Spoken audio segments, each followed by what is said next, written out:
a 4-0 win. It's turning into an Australia Cup run for the ages. We were discussing after our last one, is it the greatest cup set of all time? If it was, it's now been superseded by this. There is, on the flip side, a possibility of an all-NPL final, which, you know, that's an even crazier thought. So a 1 p.m, a 3 p.m, a 5 p.m, and a 7:35 p.m. Yeah. That's a big day of football. Heidelberg United 4, Wellington Phoenix 0. I was there at Olympic Village on Tuesday night. It was quite the interesting game. And usually at these cup games, obviously the grounds are a lot different to the ones that we go to at A-League games. And the press area is very different depending on where you go. It's a little bit of luck of the draw. So I actually took the opportunity, rather than going into the press area, which was a fair way away from the ground, like it was a good, probably kind of 50 metres up the hill and the vantage point wasn't great. I ended up taking the opportunity to just go right behind the Wellington Phoenix bench and sitting within earshot of Chiefy, and just thought I'd listen to the way he talks and instructs his players during the game. And obviously it was a bit of an unfortunate one for him, pardon me, because they played second fiddle to the amazing story of Heidelberg United. A 4-0 win. They've won 2 games in a row against A-League opposition, keeping a clean sheet, broke their own record from last week in terms of most goals scored against A-League opposition and keeping a clean sheet. This is, it's turning into an Australia Cup run for the ages. Well, and I mean, we were discussing after our last one, is it the greatest cup set of all time? Well, if it was, it's now been, superseded by this, because, this was an absolute clinic. I think you even said that, there were points where Jimmy just looked completely shocked. Like, he just had no idea how to react to what was going on. Like, you don't plan for this. There is no plan for, going 1-0 down. It was an own goal, wasn't it, to start? And it came off of I don't think it was an own goal, but it was a very lucky deflection. But it's like, and then you're immediately on the back foot against NPL opposition. You're away somewhere you've never been before. Like, all the things they would have worked through, none of them would have had that exact scenario happening, and it just kind of imploded from there for the Phoenix. But it's a very, very, again, dominant performance from Heidelberg, and we keep talking about when's an NPL club going to win it? When's an NPL club going to win it? And it's hard to look past Heidelberg at the moment, because it's not the fact that they're getting wins against A-League opposition. It's that it's comfortable for them. Like, they're good score lines. They've not conceded. It's like, it's what you want to see from these sorts of games. And they're obviously a very real threat. But I think what I've been impressed with the most throughout was just how they've stuck to their guns. They have full belief that the way that they play football is the best way forwards for them. And the fact that they're showing that against, A-League opposition, I think it's a real testament to what they've been able to do at that club. So here's the thing about the way they play football as well, though, because the first half was a very tight contest. Yeah. And we'll give Heidelberg plenty of praise for this game. But it was interesting being able to listen to Chiefy. I think the quantity of times the phrase "get up" was yelled by either him or one of his assistants to the players on the field would have been in the 300 to 400s within a half of football, with completely no exaggeration. They had a clear game plan to press Heidelberg as much as physically possible and actually not allow them to play that really comfortable possession style and build-up that Heidelberg are known for. Every time the ball was down with the goalkeeper or the centre-backs, the defensive line was pushing up beyond halfway. He didn't want the defensive line to sag off as Heidelberg were running at him, because they didn't want to be able to just turn around and hold possession in midfield. And they got that wrong twice in the first half. And both times, Ben Collins, from the centre-back captain from Heidelberg, managed to make a run from defence into midfield. And the second time he played the pass that resulted in the goal towards the end of the first 45. So Wellington went there with a plan, and they had a slightly understrength lineup. They were playing some kids, which is fine. A-League teams do that. But they got it wrong twice, and Heidelberg punished them. And then in the second half, there was a couple of moments of individual brilliance, which took the game away from the Phoenix. And I thought it just showed tremendous maturity from Heidelberg, because as much as they wanted to, they actually weren't allowed to play as much of their usual game as they would have liked. And they still found a way to beat A-League opposition 4-0. I just thought it was incredible. Yeah, well, that's the thing, right? Is it's, they're comfortable within themselves to be able to make those adjustments on the fly and go, well, this hole has opened up now because of the press that Wellington are going to try.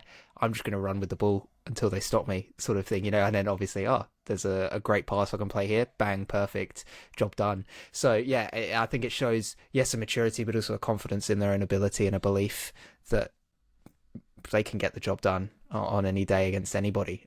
So yeah, I think it's just, it just adds to the story that has been their cup run so far. In that even when they are genuinely, tested, and like you said, a team comes there with a plan to counter the way that they like to play, they're still able to go, well, that's all right, because we know we can back ourselves to find the holes in whatever plan it is that the opposition come with. Because that's the thing with football, right, is you can think you've got the perfect tactic, but there's always going to be something that somebody can exploit. That's kind of the beauty of the game, having only 11 players, 10 of them out on the field, and the one goalkeeper, obviously, is that there's going to be space left over somewhere if you press, if you don't press, if you, do this or do that. You sit wide, there's gaps in between. If you sit narrow, there's gaps out wide. Like, there's always something that can happen. And, for Heidelberg being able to kind of identify that and go, hang on, this is going to be an opportunity for us. And yes, okay, like you said, it's kind of Wellington overcooking it a little bit, but you've still got to take those opportunities when they arise. And the fact that it didn't take them 5 or 6 times of Wellington making that mistake before they recognized that it was an opportunity. It was the first 2 times that it happened, they were like, oh, perfect, this is an out for us. I think that that just shows the level that they're at as a football club and as a team, a squad, extremely well coached, and just a well-oiled machine at this point. Yeah, and so many class players in there, and obviously Johnny Anastasiadis, the coach as well. I know Zappa's asked him after the game, it's like, it's how have you not got an A-League contract, right? And he almost laughed as if, they just released all that emotion that is built up. Like usually in those situations, you've had a good win or whatever, the coach is very reserved, trying to keep the emotion in check and, looking forward to the next game. But they've done something so special and so out of the realms of, I won't say realistic, but probable for an NPL club, that they just can't help but be immensely satisfied with their achievements already, and they're only just into the semi-finals. So, as you say, we've got Avondale as well, who we'll talk about shortly, 2 NPL Victorian sides into the semi-finals of the Australian Cup. But yeah, extraordinary night for Heidelberg. And I'm not sure if I agree completely that this specific game is the best cup set just because of the Phoenix and how they were. But in terms of cup run, well, I mean, you got Sydney United 58 that obviously made the final. But if they go on and win their semi, Heidelberg, then I think undoubtedly for me it becomes the best run for a member Fed team. And just on the Phoenix before we move on, I don't want to read too much into this. I feel like I shouldn't. But there were definitely some interesting moments after the final whistle as well. I saw Eze, who came on in the second half, who's their new Nigerian import. He did not stick around at all. He went straight down the tunnel after full time. He was clearly not happy with either the performance. He also went down with his head kind of towards the end of the second half, and it kind of got waved away. Maybe he was a bit upset, but he went straight down the tunnel. And also Chiefy and Paulo Retro were getting into it on the field as well, which I thought was interesting. But part of me just thinks that's kind of football. Like you're going to have disagreements and a bit of emotion. Just lost 4-0 to an NPL side, Exactly, yeah. So, look, I just thought that was interesting to note. But yeah, plenty of work for the Phoenix to do. In terms of Avondale, what did it end up? I think they're still scoring goals. I think it's 6-2 or something 6-2, when the final whistle blew over Brisbane City. Quite extraordinary. Manny Agwek got a hat-trick, I think, inside the hour mark, something like that, 60 minutes around about. And they keep on chugging as well. So you've got the 2 teams that are sitting on top of the NPL Victoria at the moment, leading the way in the national stage as well. Do they play each other in the semi, or are they different sides? No, they don't. They're on opposite sides. So Heidelberg will play the winner of Sydney and Auckland. And Avondale get Bulls or Jets. Right. So no guarantee of an NPL side in the final then, obviously, but, which is a bit disappointing, I think, especially given the runs that both of these 2 clubs have had, that, it's not guaranteed that one of them will get it. But in some ways that would make, you were making that comparison to Sydney United earlier, it would make, that cup run feel even greater, knowing that, you know, the whole way it's been an absolute battle, especially for Heidelberg. Obviously, Avondale came up against Brisbane City here, which was a pretty favourable draw for them. But, you know, to still then have to beat A-League opposition in a semi-final to punch your ticket to the big one, I think it just goes to show how quality these two sides have been, and the fact that, you know, you can't necessarily write either of them off, right? Regardless of what the matchup is that they end up with, you kind of go, they're a genuine shot of getting a result. So it's just, it's going to be super exciting. I'm really looking forward to it. I mean, there is, on the flip side, a possibility of an all NPL final, which, you know, that's an even crazier thought. So, and it's just 2 cup sets away somewhere from, you know, either I guess no. Either way you look at it, it's 2 cup sets away from an NPL champion in the Australia Cup. Yeah. Whether it's in the semi-final and the final, or both the semi-finals, and they'll come up against each other. And then we have to deal with a NPL side being in Asia as well, which people who follow me on social media will know that I've been doing the numbers on the coefficient recently. Yeah. I can't say I'd love it for that particular storyline, but to get a member-fed team with the cup at long last would be pretty cool. And I think as well, both are going to be championship sides as well, right? So they are. Heidelberg? I want to say that Heidelberg is not mathematically in. Let's not check mathematically in yet. Okay. Because Avondale, obviously, your inaugural side. Yeah. So Heidelberg. Oh, okay. So they're 3 points ahead of Dandenong Thunder, who are their opposition for the place, and they're equal on goal difference. So they do have to get a point. Yeah. They have to get a point in this final round. However, I do believe they play Port Melbourne Sharks. They do. Right. Who are going to be relegated from the league. So they should do that.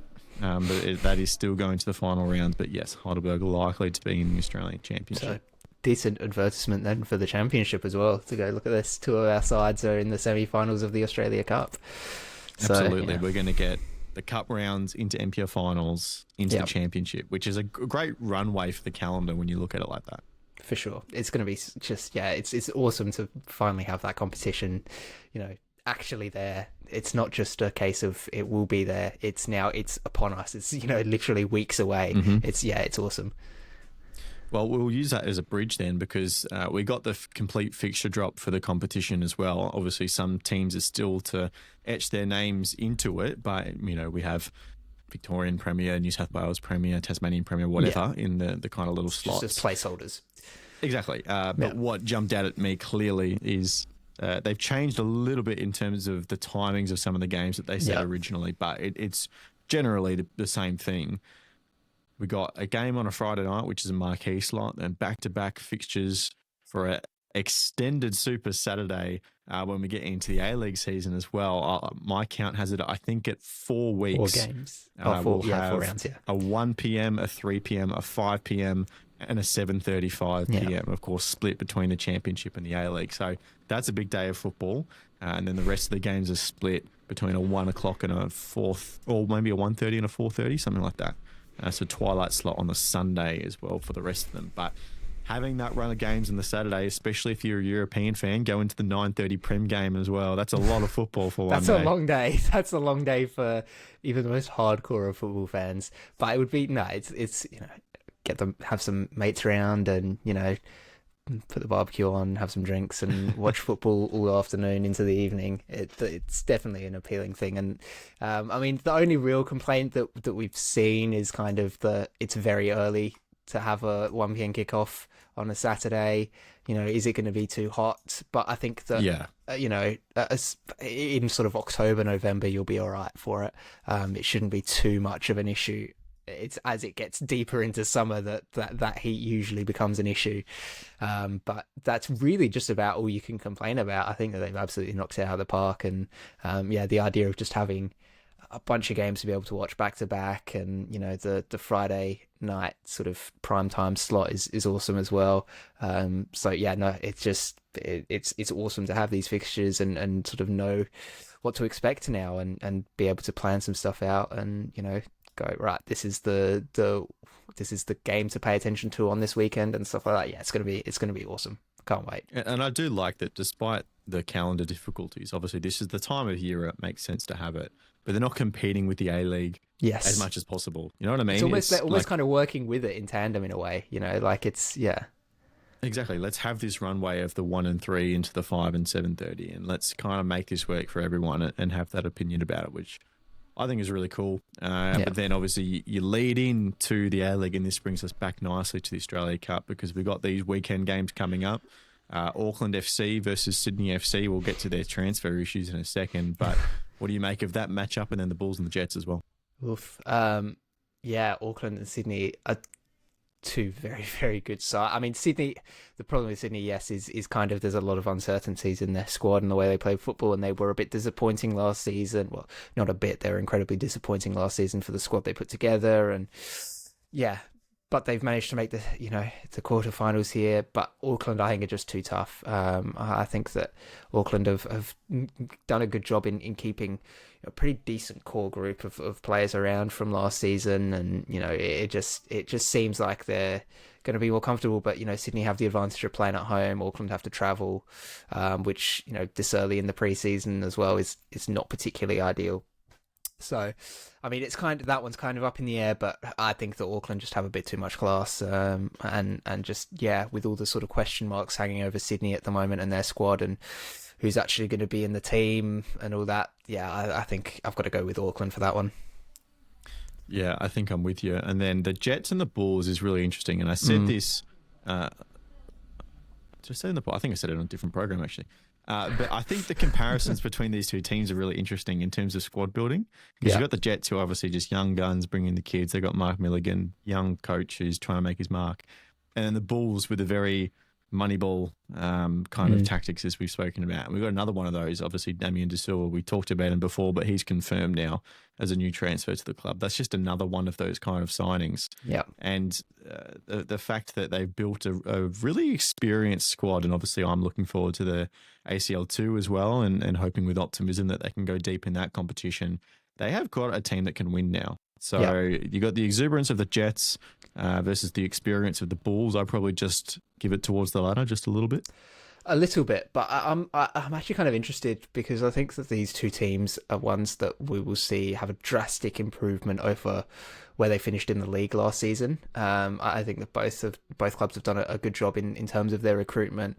Obviously, Mark Milligan now at the helm for the Jets, who's been highly touted for about 18 months, 2 years now since he started up with Adelaide. So these are two teams that I think, should probably have their sights set on easily making finals, easily being in that 6. The Bulls in particular, I think, can make a run for the top 4. So it's going to be a fascinating, and I reckon this is going to be a pretty close match. I wouldn't be surprised to see it going to extra time, to be honest. The Jets have that sort of youthfulness on their side. The Bulls have a bit more experience, but I think that just in terms of, sort of on paper, squad versus squad, I think it's actually pretty well matched. So yeah, I'm expecting a pretty close one, and I don't know. I'm going to just be different. I'm going to go with the Jets for this one. I just kind of want something to go right for them. They've had a tough run, and it kind of feels like they're starting to turn a page, and they've done some good stuff this off season. So I kind of want to see it pay off for them.